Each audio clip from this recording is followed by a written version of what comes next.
नमस्कार दोस्तों, जय हिंद। हम पढ़ रहे हैं 2025 में जो मोस्ट आईएमपी सवाल है एग्ज़ाम में कौन कौन से आ सकते हैं। हम पढ़ रहे हैं ऑब्जेक्टिव के सेट।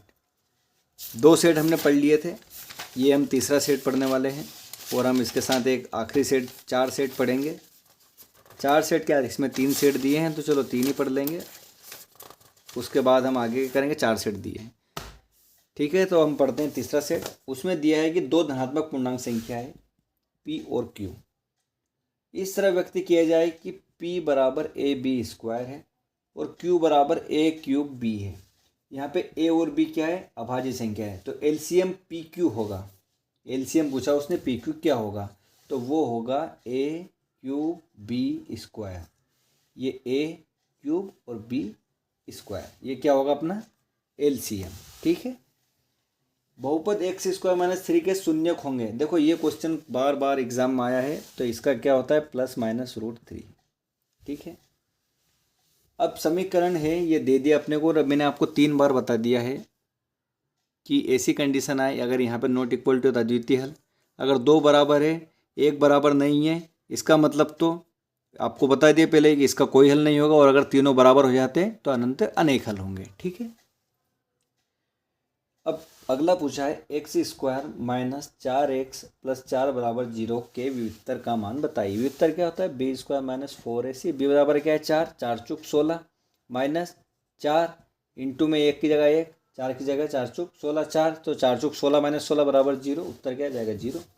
अगला क्वेश्चन दिया है 10 7 4 का 10वां पद। फार्मूला क्या है, a + n - 1d। a की जगह कितना 10, n की जगह कितना 10, 10 में से 1 गया 9, d की जगह कितना 7 में से 10 गया तो -3, तो 10 बराबर -27, 27 में 10 गए तो -17। उत्तर आएगा -17 मेरे भाई, ठीक है। 2 गोले का आयतन का अनुपात 64 और 27 है। अब उनके पृष्ठीय क्षेत्रफल का अनुपात क्या होगा, तो उनके पृष्ठीय क्षेत्रफल का अनुपात आ जाएगा 16:9। क्यों, ये 16 नहीं, ये 64 है, ये 64 अनुपात, तो ये होगा 4 चुक 16 चुक 64, 3 3 9 ते 27, तो पृष्ठफल क्षेत्रफल कितना होगा दुगना, 4 × 4 3 × 3, 4 चुक 16 3 3 9, ठीक है, क्लियर है। अब बात करें अगले क्वेश्चन की। अगला क्वेश्चन रिक्त स्थान विवित्तर पूछा है। विवित्तर क्या अभी बताया आपको, d बराबर b² - 4ac, ठीक है। समांतर श्रेणी के किसी पद का उसके पूर्ववर्ती पद में अंतर क्या कहलाता है, सार्वअंतर। सार्वअंतर, इसको d से डिफाइन करते हैं। सर्वांग सम त्रिभुज क्या होंगे, समरूप। वो समरूप है तभी तो सर्वांग सम है, दोनों अपोजिट है, एक जैसे हैं। सर्वांग सम समरूप है तो सर्वांग सम है। किसी वृत्त की स्पर्श रेखा उसे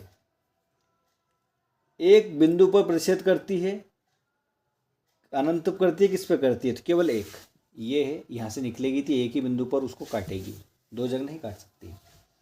त्रिज्यखंड की चाप की माप उस चाप की क्या कहलाती है, लंबाई। चाप की लंबाई क्वेश्चन करते हैं अपन। किसी प्रयोग की सभी प्रारंभिक घटनाओं के प्रायिकताओं का योग हमेशा 1 होता है, ठीक है। सत्य सत्य, प्रत्येक पूर्णांक को p/q में व्यक्त किया जा सकता है, जहाँ p कोई पूर्णांक है लेकिन q बराबर ≠ 0। सत्य क्या, सत्य, सत्य है, सत्य मेरे भाई। समकोण त्रिभुज का क्षेत्रफल 1/2 आधार इंटू शीर्षलंब होता है। सत्य क्या, सत्य है, बिल्कुल सत्य है, कोई नहीं रोक सकता। पहला भी सत्य, दूसरा भी सत्य। क्षैतिज रेखा हमारी आंख से सीधे भूमि के समांतर होती है। क्षैतिज रेखा हमारी आंख से सीधे भूमि के समांतर होती है। ये क्षैतिज रेखा मतलब सामने भूमि के समांतर होती है, तो ये क्या हो जाएगा, सत्य हो जाएगा। वृत्त के केंद्र से जीवा पर डाला गया लंब जीवा को समद्विभाजित करता है। ये वृत्त है, ये केंद्र है, ये जीवा पे लंब डालेंगे तो ये इसको बराबर भाग में काटेगा कि नहीं काटेगा, काटेगा, बिल्कुल समद्विभाजित करता है। इसके हमने थ्योरम भी करी है, प्रमेय, उनको सिद्ध भी करके बताया है आपको। यदि किसी बेलन के एक सिरे पर उसी त्रिज्या का एक अर्धगोला गड्ढा कर दिया जाए तो प्राप्त ठोस का वक्रपथ क्षेत्रफल इन दोनों के वक्रपथ क्षेत्रफल के योग के बराबर होता है। सत्य। कैसे सत्य है, देखो कोई ये बेलन है, ठीक है, ऐसा होता है सिलेंडर, एक सिरे पर उसी त्रिज्या के अर्धगोला से ढक दिया जाता है, ये अर्धगोला हो गया, तो प्राप्त ठोस का वक्रपथ क्षेत्रफल उन दोनों के वृत्तपथ मतलब इस बेलन का और इस गोले का जो वृत्तपथ का क्षेत्रफल दोनों के योग के बराबर होता है, तो ये सत्य है कहना। ठीक है, दिए गए प्रेक्षणों में वह मान जो सबसे अधिक बार आता है माध्य कहलाता नहीं, वो कहलाता है बहुलक। तो ये क्या हो जाएगा, सत्य। अगर यहाँ पे बहुलक रहता तो सत्य हो जाता, लेकिन ये असत्य हो गया। इसको मैं कर देता हूँ साइड से। अब बात करेंगे अपन अपनी मोस्ट इम्पोर्टेंट सही जोड़ी। तो 1 + cot square theta sec square theta minus ten square theta cos theta 0 और y x और 0 के बीच की दूरी 2a और 0 o और 2b के बीच की दूरी और किसी बिंदु की x अक्ष से दूरी पूछा है। तो देखो 1 + कोट स्क्वायर थीटा बराबर क्या होता है, cosec square theta. Sec square theta minus ten square theta बराबर क्या होता है, 1 होता है। कोस थीटा बराबर क्या होता है, 1/सेक थीटा। अब 0y y0 के बीच की दूरी क्या होगी, x² + y²। ठीक है, अब 2a और 2b के मध्य बिंदु के निर्देशांक पूछा आपने, तो इसका क्या होता है 2a/2 2 से 2 कैंसिल और 2b/2 2b/2 2 से 2 कैंसिल, तो बचा कितना a और b, तो निर्देशांक कितना आ जाएंगे a और b।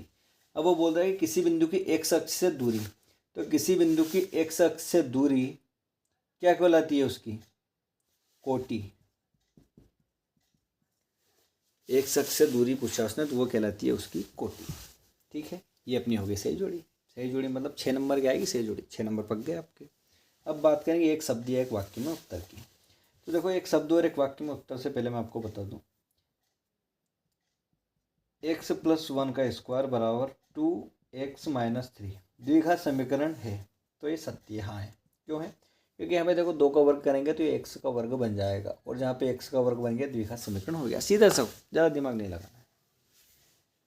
अगला, किसी एपी के प्रथम n पदों का योग ज्ञात करने का सूत्र। देखो s बराबर a से n, प्रथम n पद बराबर क्या होता है n/2 a + l भी होता है, या फिर n/2 a + l की जगह लिख सकता हूँ a + n - 1d। इसका मतलब हो गया n/2 और a कितना हो गया 2a + n - 1d। तो मैं ये भी फार्मूला लिख सकता हूँ, ये भी लिख सकता हूँ, जो आपको सूटेबल लगे वो लिख सकते हो, दोनों फार्मूले इसी के हैं। अगला क्वेश्चन दिया, कौन से त्रिभुज समरूप होते हैं। समबाहु त्रिभुज 3 बार आ गया है, क्योंकि इसकी भुजाएं बराबर होती है तो समरूप होंगे। हमारी आंख से उस बिंदु को जिसे हम देखते हैं, जुड़ने वाली रेखा क्या कहते हैं, दृष्टि रेखा। ये आंख है, ये वस्तु है, इसको जो रेखा देखेगी उसको दृष्टि रेखा, और जो इसके समांतर मतलब यहाँ पे है वस्तु, यहाँ पे आंख, तो ये वाली रेखा इसको बोलते हैं क्षैतिज रेखा, और इसको बोलते हैं दृष्टि रेखा। ठीक है,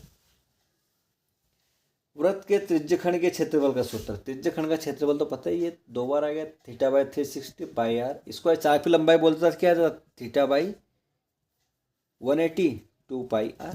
ठीक है, घटना ई की प्रायिकता तथा घटना ई नहीं की प्रायिकता का मान होता है 1। कैसे, पी नहीं है और पी है, कितना मान आएगा 1, क्योंकि कोई बारिश आज होगी और नहीं होगी, इसका मतलब दोनों का मान 1 ही आएगा। तो किसी भी संभावना का होने नहीं होने की प्रायिकता का मान 1 ही होता है। ये फार्मूला है, इससे बेस्ड सवाल भी आते हैं। तो आई होप आपको मैंने 3 सेट बता दिए हैं, एमपी बोर्ड एग्ज़ाम के पर्पज़ से अति महत्वपूर्ण क्वेश्चन है। अब बात करेंगे अपन चौथे सेट की। तो चौथे सेट की बात करेंगे हम अगली क्लास में, और आज के लिए इतना ही। वीडियो पसंद आया तो वीडियो को लाइक करना है, चैनल को सब्सक्राइब करना है। और देखो यहाँ पे निःशुल्क कूपन कोड दिया था, लेकिन कूपन कोड की तो पूरी 12 बज गई है, कोई काम का नहीं है, चिपक गया है इस पर, तो ये निकलेगा तो है नहीं, फोकट पैसे बर्बाद हो गए अपने। कूपन में कुछ निकल जाता 2 4 5 रुपये तो अच्छा रहता, लेकिन ये निकल नहीं रहा है। आई होप आपको वीडियो, चलो वीडियो पे आते हैं। वीडियो आपको पसंद आया होगा, वीडियो पसंद आया तो वीडियो को लाइक करें, चैनल को सब्सक्राइब करें, और ज़्यादा से ज़्यादा अपने दोस्तों को शेयर करें ताकि ऐसी जानकारी उनके पास पहुँच पाए। जब तक के लिए धन्यवाद, गुड नाइट।